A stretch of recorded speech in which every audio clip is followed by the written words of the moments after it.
Hi friends, welcome to master class by competitive exam express. അപ്പൊ നമ്മൾ ഇന്നത്തെ ഈ ഒരു വീഡിയോയിൽ നോക്കുന്നത് ഡിഗ്രി ലെവൽ പ്രിലിംസിന്റെ ഡീറ്റെയിൽസ് ആണ്. നമുക്കറിയാം ഡിഗ്രി ലെവൽ പ്രിലിംസ് നടക്കാൻ വേണ്ടി പോവുകയാണ്. 1-2 മാസങ്ങൾക്കകം ഡിഗ്രി ലെവൽ പ്രിലിംസ് നടക്കും. അതിനുശേഷം മെയിൻസിന്റെ കാര്യങ്ങൾക്കൊക്കെ നടക്കും. അപ്പൊ ഈ ഒരു പരീക്ഷയ്ക്ക് നിങ്ങൾ തയ്യാറെടുക്കുന്നുണ്ടെങ്കിൽ നിങ്ങൾ പ്രിലിംസ് ക്ലിയർ ചെയ്യാൻ വേണ്ടിയിട്ട് ഒഴിച്ചുകൂടാനാവാതെ നോക്കേണ്ട കാര്യങ്ങളാണ്. അതായത് ഉറപ്പായിട്ടും ഈ ഒരു ഏരിയ നിങ്ങൾ പഠിച്ചിട്ട് പോവുക. നിങ്ങൾക്ക് ഏറ്റവും കൂടുതൽ ചോദ്യങ്ങൾ, അതായത് ഒരു 90% മുകളിൽ ചോദ്യങ്ങൾ ചോദിക്കുന്ന ഒരു ഏരിയ ആണ് ഈ പറയാൻ വേണ്ടി പോകുന്നത്. 90% മുകളിൽ എന്താണ് കാര്യങ്ങൾ ഇതിൽ നിന്ന് നിങ്ങൾക്ക് കിട്ടും.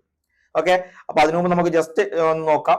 ആദ്യം തന്നെ നിങ്ങൾ ഇതുപോലുള്ള ഡിഗ്രി ലെവൽ പരീക്ഷയ്ക്ക് തയ്യാറെടുക്കുന്ന ആളുകളാണെങ്കിൽ PYQ ഉറപ്പായിട്ട് നിങ്ങൾ നോക്കണം. PYQ നോക്കുക, അതിന്റെ ഹോട്ട് ടോപ്പിക്സ് കണ്ടെത്തുക. PYQ നോക്കിയിട്ട് അതിലെ ഹോട്ട് ടോപ്പിക്സും കൂടി എന്ത് ചെയ്യുക, നിങ്ങൾ ഒന്ന് കണ്ടെത്താൻ വേണ്ടി ശ്രമിക്കുക. ഓക്കെ, അങ്ങനെ ഹോട്ട് ടോപ്പിക്സ് കണ്ടെത്തിയിട്ട് വേണം പഠിച്ച് മുന്നോട്ട് പോകാൻ. ഹോട്ട് ടോപ്പിക്സ് എന്ന് പറയുമ്പോൾ ഏറ്റവും സ്ഥിരമായിട്ട് ചോദിക്കുന്ന കുറേയധികം ചോദ്യങ്ങൾ ഉറപ്പായിട്ട് നമുക്ക് വരുമെന്ന് ഉദ്ദേശിക്കുന്ന ചോദ്യം അത് തന്നെയാണ് നമ്മളിവിടെ പറഞ്ഞിരിക്കുന്നത്. എങ്കിലും നിങ്ങളുടെ ഇതിൽ കൂടി നിങ്ങൾ നോക്കുക. പിന്നെ SCRT NCRT, ഇതിൽ NCRTക്ക് വളരെയധികം പ്രാധാന്യത്തോടെ പഠിക്കുക. ഓക്കെ, NCRT വളരെയധികം പ്രാധാന്യത്തോടെ പഠിക്കുക. പിന്നെ MEM 50 മാർക്കാണ് ഇവിടെ MEM എന്ന് പറയുന്നത്. മലയാളം, ഇംഗ്ലീഷ്, മാത്സ്, അതായത് മാത്സ് ആൻഡ് മെന്റൽ എബിലിറ്റി ആണ്. Malayalam, English, maths and mental ability 50 മാർക്കാണ്. എത്രത്തോളം പ്രാധാന്യമുണ്ട് നമുക്കറിയാലോ. 40+ മാർക്ക് നിങ്ങൾ ഇവിടെ സ്കോർ ചെയ്ത് കഴിഞ്ഞാൽ പിന്നെ 50-ൽ നിങ്ങളൊരു 20 മാർക്ക് പോലും 50-ൽ സ്കോർ ചെയ്ത എന്താകും, നിങ്ങൾ ഈ ഒരു പ്രിലിംസിന്റെ കട്ട് ഓഫ് ക്ലിയർ ചെയ്യും. കാരണം ഇതുവരെ 50-ന് മുകളിൽ കട്ട് ഓഫ് ഡിഗ്രി ലെവൽ പ്രിലിംസിന് കാര്യമായിട്ട് വന്നിട്ടില്ല. ചില തസ്തിക കൊഴിയെ, ബാക്കി എല്ലാത്തിനും 50 ആ റേഞ്ച് താഴെയാണ്, അല്ലെങ്കിൽ ആ ഒരു ഇതിലാണ് നിൽക്കുന്നത്. ഒരിക്കലും ആ ഒരു റേഞ്ചിൽ കൂടുതൽ പ്രിലിംസിന്റെ കട്ട് ഓഫ് വന്നിട്ടില്ല. ഇവിടെ തന്നെ നിങ്ങൾ നോക്കുക, ഇത് രണ്ടും ആകുമ്പോൾ തന്നെ 60 മാർക്ക് നിങ്ങൾക്ക് ഇവിടെ സ്കോർ ചെയ്യാൻ പറ്റും. ഓക്കെ, നിങ്ങൾ കട്ട് ഓഫ് ഈസി ആയിട്ട് കടക്കും. ഇതാണ് ഡിഗ്രി ലെവൽ പ്രിലിംസിന്റെ കാര്യത്തിൽ നിങ്ങൾ ഏറ്റവും കൂടുതൽ ചെയ്യേണ്ട കാര്യം. MEM വളരെ സ്ട്രോങ് ആക്കുക. അതിനുശേഷം NCRT പഠിക്കുക, ഹോട്ട് ടോപ്പിക്സ് കണ്ടെത്തി പഠിക്കുക. ഇത്രയും കാര്യങ്ങൾ പഠിച്ചാൽ തന്നെ നിങ്ങൾക്ക് ഈ ഒരു അടുത്ത 50-ൽ നിന്ന് ഹോട്ട് ടോപ്പിക്സ് NCRT പഠിച്ചാൽ അടുത്ത 50 നിങ്ങൾക്ക് 30-ന് മുകളിൽ മാർക്ക് സ്കോർ ചെയ്യാൻ പറ്റും. ഓക്കെ, പിന്നെ ചെയ്യേണ്ടത് മോഡൽ എക്സാം പ്രാക്ടീസ് ചെയ്യുക എന്നാണ്. അതിൽ PYQ ആണ് ഏറ്റവും കൂടുതൽ നോക്കേണ്ടത്. അതായത് PYQ നിങ്ങൾ, അതായത് പ്രീവിയസ് ഇയർ ക്വസ്റ്റ്യൻ പേപ്പർ നിങ്ങൾ എത്രത്തോളം കിട്ടുമോ 2021 മുതൽ ഇങ്ങോട്ടുള്ള ക്വസ്റ്റ്യൻ പേപ്പർ എന്ത് ചെയ്യുക, നിങ്ങൾ വർക്ക്ഔട്ട് ചെയ്ത് തുടങ്ങുക. ഓക്കെ, അതിൽ അത് ചെയ്യുമ്പോഴത്തേക്കും ഒരുപാട് കാര്യങ്ങൾ അവിടെ നിങ്ങൾക്ക് കിട്ടും. പിന്നെ നിങ്ങൾക്ക് മറന്നുപോകുന്ന കാര്യങ്ങളോ മറ്റോ ഉണ്ടെങ്കിൽ അത് ചെറിയ ഷോർട്ട് നോട്ട് ആയിട്ട് എന്ത് ചെയ്യുക, നിങ്ങൾ കീപ്പ് ചെയ്യുക. ചെറിയ ചെറിയ ഷോർട്ട് നോട്ട് ആയിട്ട്, ഒരു വലിയ എലാബറേറ്റ് ചെയ്ത് എഴുതാനല്ല, ചെറിയ ചെറിയ ഷോർട്ട് നോട്ട് ആയിട്ട് നിങ്ങൾ എഴുതി വെക്കുക. പിന്നെ എല്ലാ ആഴ്ചയും നിങ്ങൾ ഒരു ദിവസം റിവിഷന് വേണ്ടി മാറ്റി വെക്കുക. റിവിഷൻ ഏറ്റവും ഇമ്പോർട്ടന്റ് ആണ്. ഒരു ദിവസം നിങ്ങൾ ഇപ്പൊ സൺഡേ ആണെങ്കിൽ സൺഡേ റിവിഷന് വേണ്ടി മാത്രം മാറ്റി വെക്കുക. PYQ പ്രാക്ടീസ് ചെയ്യുന്ന എല്ലാ ദിവസവും ചെയ്യണം. ഓക്കെ, പഠിക്കുക, റിവൈസ് ചെയ്യുക, പ്രാക്ടീസ് ചെയ്യുക. അതാണ് ഏറ്റവും വലിയ ആദ്യത്തെ മോട്ടോ എന്ന് പറയുന്നത്. ഇത് വെച്ചായിരിക്കണം നമ്മൾ മുന്നോട്ട് പോകേണ്ടത്. ഇങ്ങനെ പോയാൽ നിങ്ങൾ ഉറപ്പായിട്ട് പ്രിലിംസ് ക്ലിയർ ആവും. ഓക്കെ, അങ്ങനെയാണ് നമുക്ക് ആ പ്രധാനപ്പെട്ട കുറച്ച് ടോപ്പിക്സ് ഏതൊക്കെയാണെന്ന് നോക്കാം. ഹിസ്റ്ററിയിലേക്ക് വന്നാൽ യൂറോപ്യന്മാരുടെ ആഗമനം തന്നെയാണ് ഒന്നാമത്തെ ഏറ്റവും പ്രധാനം. അതിൽ നിങ്ങൾ നോക്കുക, ഏറ്റവും കൂടുതൽ ചോദിച്ചിരിക്കുന്നത് ഡച്ചുകാരെ കുറിച്ചും പിന്നെ പോർച്ചുഗീസുകാരെ കുറിച്ചുമാണ്. ഡച്ചുകാരും പോർച്ചുഗീസുകാരും. ഡച്ചുകാരെന്ന് പറയുമ്പോൾ ഓർത്തോസ് മലബാറിക്കസുമായി ബന്ധപ്പെട്ട ഏറ്റവും കൂടുതൽ ചോദ്യങ്ങൾ വന്നിരിക്കുന്നത്. ഏകദേശം ഇതുവരെ 5 മുതൽ ഒരു 8 വരെ, 6 കൂടുതൽ 5 മുതൽ 6 വരെ ചോദ്യങ്ങൾ എന്തായാലും ഈ ഒരു ഏരിയയിൽ നിന്ന് വന്നിട്ടുണ്ട്. രണ്ടാമത് തിരുവിതാംകൂർ രാജവംശമാണ്. അവിടെ നിങ്ങൾ മാർത്താണ്ഡവർമ്മയും സ്വാതി തിരുനാളുമാണ്. മാർത്താണ്ഡവർമ്മ NCRTയിൽ വളരെ വ്യക്തമായി കൊടുത്തിട്ടുണ്ട്. അതിൽ നിന്നാണ് ചോദ്യങ്ങൾ കടന്നു വന്നിരിക്കുന്നത്. അപ്പൊ ഇവിടെ നിന്ന് ഈ 2 ഏരിയ കൂടുതൽ പഠിക്കുക. രണ്ടുപേരെയും 6 മുതൽ 8 വരെ ചോദ്യങ്ങൾ ഇവിടെ വന്നിട്ടുണ്ട്. ഓക്കെ, അതിൽ 4-5ഓളം ചോദ്യങ്ങൾ വന്നിരിക്കുന്നത് ഈ 2 പേരെ മാത്രം ബേസ് ചെയ്താണ്. പിന്നെ കേരളത്തിലെ ദേശീയ പ്രസ്ഥാനവുമായി ബന്ധപ്പെട്ട ചോദ്യങ്ങൾ ഏകദേശം 5ഓളം ചോദ്യങ്ങൾ ഇതുവരെ ചോദിച്ചിട്ടുണ്ട്. അതും ഒന്ന് പഠിക്കുക. പിന്നെ ഏറ്റവും പ്രധാനം എന്താണ്, ഐക്യ കേരള പ്രസ്ഥാനവുമായി ബന്ധപ്പെട്ട് ഇവിടുന്ന് ചോദ്യങ്ങൾ വന്നിട്ടുണ്ട്. ഐക്യ കേരള പ്രസ്ഥാനവുമായി ബന്ധപ്പെട്ട് ചോദ്യങ്ങൾ വന്നിട്ടുണ്ട്. പിന്നെ നവോത്ഥാന പരിഷ്കരണ പ്രസ്ഥാനങ്ങളാണ്. 10 മുതൽ 15ഓളം ചോദ്യങ്ങളാണ് നവോത്ഥാന പരിഷ്കരണ പ്രസ്ഥാനങ്ങളുമായി ബന്ധപ്പെട്ട്. അത് ദേശീയ തലത്തിലായാലും സംസ്ഥാന തലത്തിലായാലും ചോദിച്ചിട്ടുണ്ട്. പിന്നെ നമ്മുടെ മെഡീവൽ ഇന്ത്യയുടെ കാലഘട്ടമാണ്. മെഡീവൽ ഇന്ത്യ എന്ന് പറയുന്നത് നമുക്ക് പ്രിലിംസിൽ മാത്രമുള്ള ഒരു ഏരിയ ആണ്. അത് മെയിൻസിലേക്ക് ഇല്ല.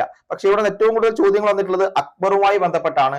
അപ്പൊ ഇവിടെ 10ഓളം ചോദ്യങ്ങളാണ് ഇതുമായി ബന്ധപ്പെട്ട് വന്നിരിക്കുന്നത്. പക്ഷെ ഏകദേശം 1-2 ചോദ്യങ്ങളൊക്കെ ഇവിടെ നിന്ന് വരും ഒരു പരീക്ഷയിൽ. അതുകൊണ്ട് നിങ്ങൾ എന്ത് ചെയ്യുക, ഇവിടെ അക്ബറിനെ മാത്രം പഠിച്ചു പോകാൻ വേണ്ടി ശ്രമിക്കുക. പിന്നെ ഇവിടെ നിന്ന് അങ്ങോട്ട് 1857 കലാപം മുതൽ നമ്മുടെ 1947 വരെയുള്ള കാര്യങ്ങൾ വളരെ ഓർഡർ അനുസരിച്ച് നിങ്ങൾ പഠിച്ചു പോവുക. 1857 കലാപം മുതൽ ഇന്ത്യൻ നാഷണൽ കോൺഗ്രസ് അതിന്റെ സമ്മേളനങ്ങൾക്ക് പ്രാധാന്യം കൊടുക്കുക, അതിലെ അധ്യക്ഷന്മാർക്ക് പ്രാധാന്യം കൊടുക്കുക, ഇങ്ങനെയുള്ള കാര്യങ്ങൾ പോവുക. പിന്നെ ഗാന്ധിജിയുമായി ബന്ധപ്പെട്ട കാര്യങ്ങൾ, ഗാന്ധിജിയുടെ മാത്രം 8 മുതൽ 10 വരെ ചോദ്യങ്ങളാണ് ഇതുവരെ ചോദിച്ചിരിക്കുന്നത്. ഇത് രണ്ടും കൂടി 8ഓളം ചോദ്യങ്ങളാണ് ചോദിച്ചിട്ടുള്ളത്. അപ്പോൾ ഇത്രയും കാര്യങ്ങൾക്ക് ഇവിടെ ഗാന്ധിജിക്ക് SCRTയും NCRTയും ഇവിടെ പ്രാധാന്യം കൊടുത്തു തന്നെ പോവുക. പിന്നെ വേൾഡ് റെവല്യൂഷനിലേക്ക് വരുമ്പോൾ ഫ്രഞ്ച് വിപ്ലവവും അമേരിക്കൻ വിപ്ലവവും ഏറ്റവും കൂടുതൽ പ്രാധാന്യത്തോടെ പഠിക്കുക. എല്ലാ വിപ്ലവവും ചോദിച്ചിട്ടുണ്ട്. അവിടെ നിന്നും 11 മുതൽ 14 ചോദ്യങ്ങൾ. പിന്നെ ഐക്യരാഷ്ട്രസഭയുമായി ബന്ധപ്പെട്ട് അതിന്റെ ലക്ഷ്യങ്ങളും ഒക്കെ ആയി ബന്ധപ്പെട്ട ചോദ്യങ്ങൾ കടന്നു വരുന്നുണ്ട്. 4 മുതൽ 5 വരെ ചോദ്യങ്ങൾ അങ്ങനെ വന്നിട്ടുണ്ട്. ഇതാണ് ഹിസ്റ്ററിയുമായി ബന്ധപ്പെട്ട് നോക്കേണ്ട പ്രധാനപ്പെട്ട ഏരിയകൾ എന്ന് പറയുന്നത്. ഇനി നമ്മൾ ജോഗ്രഫിയിലേക്ക് പോയ ഏറ്റവും പ്രധാനം അന്തരീക്ഷം, അറ്റ്മോസ്ഫിയർ തന്നെയാണ് ഏറ്റവും പ്രധാനം. 7 മുതൽ 9 വരെ ചോദ്യങ്ങൾ അവിടെ വന്നിട്ടുണ്ട്. പിന്നെ പാറകളാണ് 5 മുതൽ 6 വരെ പാറകളുമായി ബന്ധപ്പെട്ട വന്നിട്ടുണ്ട്.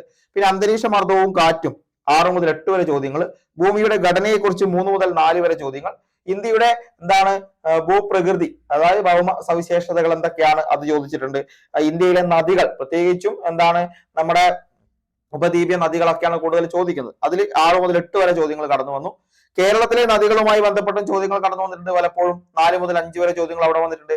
പിന്നെ 3 മുതൽ 4 വരെ ചോദ്യങ്ങൾ വന്ന ദേശീയ ജലപാത, ഇപ്പം നമ്മളെ മെട്രോ റെയിൽവേയുമായി ബന്ധപ്പെട്ട ചോദ്യങ്ങളും കടന്നു വരുന്നുണ്ട്. അതൊന്ന് ജസ്റ്റ് നോക്കി പോവുക. ഓക്കെ, അത് റെയിൽവേയുമായി ബന്ധപ്പെട്ട ഏറ്റവും പുതിയ കറന്റ് ആയിട്ടുള്ള കാര്യങ്ങൾ എന്താണോ അതും പഠിച്ചു പോകണം. പിന്നെ ദേശീയ വരുമാനം, എക്കണോമിക്സിലേക്ക് വരുമ്പോൾ ദേശീയ വരുമാനത്തിനുള്ള ഏറ്റവും പ്രാധാന്യം എന്താണ്, GDP, NNB, ആ കാര്യങ്ങൾ എന്ത് ചെയ്യുക, അവിടെ പഠിച്ചു പോവുക. അവിടെയാണ്. അതുപോലെ തന്നെ എന്താണ് ഇതുമായി ബന്ധപ്പെട്ട വർക്കൗട്ട് ക്വസ്റ്റ്യൻസ് കുറേ നിങ്ങൾ ചെയ്ത് നോക്കുക. ഏത് രീതിയിലാണ് ദേശീയ വരുമാനവുമായി ബന്ധപ്പെട്ട ചോദ്യങ്ങൾ വരുന്നതെന്ന്. 11 മുതൽ 13ഓളം ചോദ്യങ്ങളാണ് ഇവിടെ വന്നിരിക്കുന്നത്. പിന്നെ വളരെ പ്രധാനപ്പെട്ടതാണ് RBIയും അതിന്റെ മോണിറ്ററി പോളിസികളും. 13 മുതൽ 15ഓളം ചോദ്യങ്ങൾ റിസർവ് ബാങ്കും മോണിറ്ററി പോളിസിയുമായി ബന്ധപ്പെട്ട് വന്നിട്ടുണ്ട്. ഇത് രണ്ടുമാണ് ഏറ്റവും പ്രധാനപ്പെട്ട ഇവിടുത്തെ ടോപ്പിക്. പിന്നെ 8 മുതൽ 10 വരെ വന്നിരിക്കുന്നത് പഞ്ചവത്സര പദ്ധതികൾ, നീതി ആയോഗ്, പ്ലാനിംഗ് കമ്മീഷൻ തുടങ്ങിയവയുമായി ബന്ധപ്പെട്ടാണ്. പിന്നെ 4 മുതൽ 5 വരെ ഉൽപാദനത്തിന്റെ ഘടകങ്ങളും എക്കണോമിക് സെക്ടർ ഓഫ് പ്രൊഡക്ഷൻ, ഇത് രണ്ടും കൂടി ചേർത്താണ് 4 മുതൽ 5 വരെ ചോദ്യങ്ങൾ വന്നിരിക്കുന്നത്. പിന്നെ GSTയുമായി ബന്ധപ്പെട്ടും GST കൗൺസിലുമായി ബന്ധപ്പെട്ടും ഇപ്പൊ ചോദ്യങ്ങൾ ഒരുപാട് കടന്നു വരുന്നുണ്ട്. പിന്നെ നികുതികളുമായി ബന്ധപ്പെട്ടും ഇത് രണ്ടും നിങ്ങൾ പഠിച്ചു. ഏകദേശം 5ഓളം ചോദ്യങ്ങൾ വന്നിട്ടുണ്ട്. അതും പഠിച്ചു വെച്ചേക്കുക. എക്കണോമിക്സിൽ ഈ ഒരു ഏരിയ ആണ് പ്രധാനമായും ഫോക്കസ് ചെയ്ത് പഠിക്കേണ്ടത്. പിന്നെ നമ്മൾ എന്താണ് സിവിക്സും കോൺസ്റ്റിറ്റ്യൂഷനും കൂടി നോക്കുകയാണെങ്കിൽ വളരെ പ്രധാനത്തോടെ 12 മുതൽ 15 വരെ ചോദ്യങ്ങൾ വന്നിരിക്കുന്നത് എക്സിക്യൂട്ടീവുമായി ബന്ധപ്പെട്ടും ജുഡീഷ്യറിയുമായി ബന്ധപ്പെട്ടും ലെജിസ്ലേച്ചറുമായി ബന്ധപ്പെട്ടുമാണ്. അപ്പൊ അത് കറക്റ്റ് ആയിട്ട് പഠിച്ചു പോവുക. രാഷ്ട്രപതി, ഉപരാഷ്ട്രപതി, സുപ്രീം കോടതി, ഹൈക്കോടതി, അവരുടെ അധികാരങ്ങൾ, അതുപോലെ തന്നെ അങ്ങനെയുള്ള കാര്യങ്ങൾ, നിയമനിർമ്മാണവുമായി ബന്ധപ്പെട്ട കാര്യങ്ങളൊക്കെ പഠിക്കുക. പിന്നെ വന്നിരിക്കുന്ന നിങ്ങൾക്ക് ഉപഭോക്തൃ സംരക്ഷണവുമായി ബന്ധപ്പെട്ട് 7 മുതൽ 8 വരെ ചോദ്യങ്ങൾ കടന്നു വന്നിട്ടുണ്ട്. പിന്നെ വിവരാവകാശം 5 മുതൽ 7 വരെ, ഇന്ത്യൻ സിവിൽ സർവീസുമായി ബന്ധപ്പെട്ടും 5 മുതൽ 7 വരെ ചോദ്യങ്ങൾ വന്നിട്ടുണ്ട്. അപ്പൊ ഇത് ഏറ്റവും പ്രാധാന്യത്തോടെ പഠിക്കേണ്ട ഇതാണ്. പിന്നീട് തണ്ണീർത്തട സംരക്ഷണം ഇപ്പൊ ചോദ്യങ്ങൾ കടന്നു വരുന്നു. ലോക്പാലിനെയും ലോകായുക്തയും കുറിച്ചും ദുരന്ത നിവാരണത്തെ കുറിച്ചും ചോദ്യങ്ങൾ വന്നിട്ടുണ്ട്. ഏകദേശം 2 മുതൽ 4 വരെ ചോദ്യങ്ങളാണ് ഇതുവരെ വന്നിരിക്കുന്നത്. പിന്നെ ഭരണഘടനാ നിർമ്മാണ സഭയെ കുറിച്ച് 7 മുതൽ 8 വരെ ചോദ്യങ്ങൾ വന്നിട്ടുണ്ട്. മൗലികാവകാശം, മൗലിക കടമകൾ, നിർദ്ദേശക തത്വങ്ങൾ, ഏകദേശം 10 മുതൽ 11ഓളം ചോദ്യങ്ങളാണ് ഇവിടെ. അതായത് എല്ലാ ചോദ്യ പേപ്പറിലും ഒരു ചോദ്യം ഉണ്ടെന്ന് ഉറപ്പിക്കാം. അതൊരു ആമുഖവുമായി ബന്ധപ്പെട്ട് ഏകദേശം 5 മുതൽ 7 വരെ ചോദ്യങ്ങൾ കടന്നു വന്നു. പിന്നെ വളരെ പ്രധാനപ്പെട്ടതാണ് ഭേദഗതികൾ. എല്ലാ പരീക്ഷയിലും ചോദിച്ച ഒന്നാണ് ഭേദഗതികളുമായി ബന്ധപ്പെട്ട്. പ്രധാനപ്പെട്ട ഭേദഗതികൾ 42, 44 അടക്കമുള്ള ഭേദഗതികൾ പറയുന്നുണ്ട്. ആ ഭേദഗതികൾക്ക് പുറമെ ഭേദഗതിയുടെ നടപടിക്രമങ്ങളെ കുറിച്ചൊക്കെ അവിടെ എന്താണ് ചോദിക്കുന്നത്. അടിയന്തരാവസ്ഥ അതുപോലെ 5 മുതൽ 6 വരെ അടിയന്തരാവസ്ഥയുടെ ഡീറ്റെയിൽസും അവിടെ ചോദിക്കുന്നുണ്ട്. പഞ്ചായത്ത് രാജ് 4 മുതൽ 6 വരെ ചോദ്യങ്ങൾ കടന്നു വന്നിട്ടുണ്ട്. പിന്നെ പോക്സോ ഒരു ചോദ്യം ഉറപ്പാണ്. അതുപോലെ ഈ ഗവേണൻസിന്റെ ബന്ധപ്പെട്ട പദ്ധതികളുമായി ബന്ധപ്പെട്ട ചോദ്യങ്ങളും ചോദിച്ച് വരുന്നുണ്ട്. ഓക്കെ, ഇനി ഇതുമായി ബന്ധപ്പെട്ടാണെങ്കിൽ ഏറ്റവും കൂടുതൽ ചോദ്യങ്ങൾ വന്നിരിക്കുന്നത് സംസ്കാരം, നമ്മുടെ കലാസാഹിത്യ സംസ്കാരം, മലയാള സിനിമയിൽ നിന്നാണ്.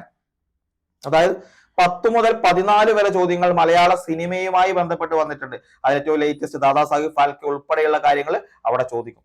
പിന്നെ വന്നിരിക്കുന്നത് എഴുത്തുകാരും തൂലിക നാമങ്ങളുമാണ് 5 മുതൽ 7 വരെ. കൃതികൾ, കഥാപാത്രങ്ങൾ 3 മുതൽ 5. പിന്നെ കേരളത്തിലെ പ്രധാന ആഘോഷങ്ങളും ഉത്സവങ്ങളുമാണ്. അത് 8 മുതൽ 10 വരെ ചോദ്യങ്ങൾ വന്നിട്ടുണ്ട്. സാംസ്കാരിക നായകന്മാരെ കുറിച്ച് 5 മുതൽ 7 വരെ. പിന്നെ ഏറ്റവും കൂടുതൽ വന്നിരിക്കുന്ന ഒളിമ്പിക്സുമായി ബന്ധപ്പെട്ടും Asian games, Commonwealth, SAF games അങ്ങനെ പോകുന്ന ആ കാര്യങ്ങളില്ലേ, അതുമായി ബന്ധപ്പെട്ട് 12 മുതൽ 16 ചോദ്യങ്ങൾ വന്നിട്ടുണ്ട്. പിന്നെ ദേശീയ പുരസ്കാരം നേടിയ മലയാളികളെ കുറിച്ച് ഉറപ്പായിട്ടും നമുക്ക് ചോദ്യമുണ്ട്. കളികളുമായി ബന്ധപ്പെട്ട പദങ്ങൾ ഉണ്ടാവുമല്ലോ, നമ്മളെ ക്രിക്കറ്റ് അല്ലെങ്കിൽ ഹോക്കി, അതുമായി ബന്ധപ്പെട്ട പദങ്ങൾ, ഏതൊക്കെ ട്രോഫികളാണ് അത് പഠിക്കുക. അതുപോലെ യുനെസ്കോ അംഗീകരിച്ച കലാരൂപങ്ങൾ ഏതാണെന്നും യുനെസ്കോ പൈതൃക പട്ടികയിൽ ഉൾപ്പെടുത്തിയ പ്രധാനപ്പെട്ട രൂപങ്ങൾ ഏതൊക്കെയാണെന്നൊന്നും പഠിച്ചു വെച്ചേക്കുക. പിന്നെ നമ്മൾ സയൻസ് ആൻഡ് ടെക്നോളജി ISRO ആണ് ഏറ്റവും പ്രധാനം. ISRO അതിന്റെ മിഷൻസ്, ഏതൊക്കെ മിഷനാണ് ഏറ്റവും ലേറ്റസ്റ്റ് ആയി വന്നിരിക്കുന്നത്, പ്രധാനപ്പെട്ട മിഷൻസ് ഏതൊക്കെയാണ്, അത് 12 മുതൽ 15ഓളം ചോദ്യങ്ങൾ. അതായത് എല്ലാ പരീക്ഷയിലും ഒരു ചോദ്യം ഇവിടെ നിന്ന് വന്നിട്ടുണ്ട് എന്നാണ് അതിന്റെ അർത്ഥം. ഓക്കെ, പിന്നെ കാലാവസ്ഥാ മാറ്റം, പരിസ്ഥിതി നയം, ഇക്കോളജി, ബയോഡൈവേഴ്സിറ്റിയുമായി ബന്ധപ്പെട്ട് 1 മുതൽ 15ഓളം ചോദ്യങ്ങൾ ഇവിടെ ചോദിച്ചിട്ടുണ്ട്. പിന്നെ പൊല്യൂഷൻ, ആഗോളതാപനം, 3 മുതൽ 5 വരെ, ഒന്നല്ല 11 മുതൽ 15ഓളം ചോദ്യങ്ങളാണ്. പൊല്യൂഷൻ ആഗോളതാപനം 3 മുതൽ 5 വരെ ചോദ്യങ്ങൾ വന്നിട്ടുണ്ട്. ആരോഗ്യ സുരക്ഷാ മിഷനുകളുമായി ബന്ധപ്പെട്ട സ്കീമുകളുമായി ബന്ധപ്പെട്ട് 4 മുതൽ 6 വരെ ചോദ്യങ്ങൾ. വളരെ പ്രധാന നൊബേൽ സമ്മാനവുമായിട്ട് 5 മുതൽ 7 വരെ ചോദ്യങ്ങൾ നൊബേൽ സമ്മാനം ചോദിച്ചിട്ടുണ്ട്. ഊർജ്ജ ആവശ്യകതയും കാര്യക്ഷമതയും എന്ന് പറയുന്ന ഏരിയയിൽ നിന്നും ചോദ്യങ്ങൾ വന്നിട്ടുണ്ട്. എനർജി എഫിഷ്യൻസിയുമായി ബന്ധപ്പെട്ട ചോദ്യങ്ങൾ കടന്നു വന്നിട്ടുണ്ടെന്ന് മനസ്സിലാക്കുക.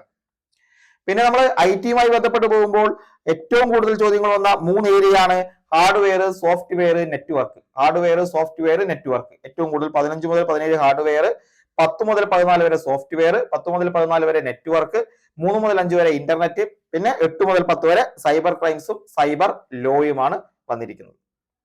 ഓക്കെ, അപ്പൊ ഇത്രയും ഏരിയ ആണ് ഇവിടെ. ഏകദേശം 68 മുകളിൽ ഏരിയ നമ്മളിപ്പോൾ ഇവിടെ പറഞ്ഞിട്ടുണ്ട്. ഈ ഏരിയ നിങ്ങൾ കൃത്യമായി ഫോക്കസ് ചെയ്യുക. അതിന്റെ കൂടെ Malayalam, English, maths, current affairs ഇതുകൂടി നോട്ട് ചെയ്ത് പോയി കഴിഞ്ഞാൽ നിങ്ങൾക്ക് ഇവിടെ വളരെ എളുപ്പത്തിൽ തന്നെ എന്താണ് ഈ ഒരു പ്രിലിംസ് ക്രാക്ക് ചെയ്ത് പോകാൻ വേണ്ടി സാധിക്കും.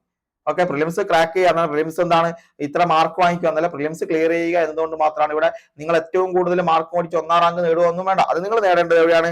മെയിൻ പരീക്ഷയിലാണ്. അത് മെയിൻ പരീക്ഷയിൽ, മെയിൻ പരീക്ഷ അത്രത്തോളം ഇമ്പോർട്ടന്റ് ആയിട്ട് നിങ്ങൾ പഠിച്ചു വെക്കുക. ഇവിടെ എന്താണ് നിങ്ങൾ കട്ട് ഓഫ് ക്ലിയർ ചെയ്യാനുള്ള കാര്യങ്ങളാണ് പഠിച്ചു പോകേണ്ടത് അതുപോലെ പ്രിലിംസിൽ. ഓക്കെ, അപ്പൊ ഇത്രയും കാര്യങ്ങൾ കൃത്യതയോടെ മുന്നോട്ട് പോയാൽ നിങ്ങൾക്ക് പ്രിലിംസ് ക്ലിയർ ചെയ്യാൻ പറ്റും. ഓക്കെ, അപ്പൊ മറ്റൊരു നല്ല വീഡിയോയുമായി നമുക്ക് വീണ്ടും കാണാം. ബൈ.